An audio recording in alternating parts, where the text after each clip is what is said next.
Астана бар қазақтың мақтанышы. Астана өзіндік сәулет стилі қалыптасқан заманауи қала. Қысқа мерзімде тұрғызылған ғажайып шаһар ел дамуының жоғары қарқынынан хабар береді. Ұлттық арнаға жеке сұхбат берген Ломоносов атындағы Мәскеу мемлекеттік университетінің ректоры Виктор Садовничий осындай пікір білдірді.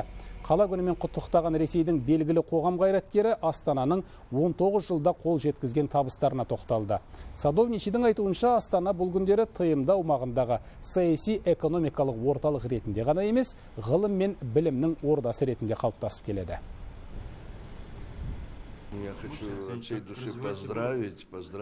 Мен астаналықтарды шын жүректен қала күнімен құттықтаймын. Маған сіздердің елордаларыңыз жат емес. Себебі Астанаға жиі сапарлап барып тұрамын. Тіпті Астананың 10 жылдығы деген мерейтойлық медальмен де марапатталғанмын.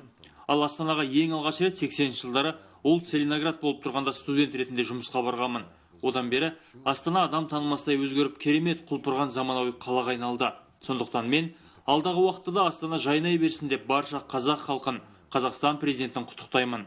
Астана жай қала ғана емес, ол ғажайып мекен.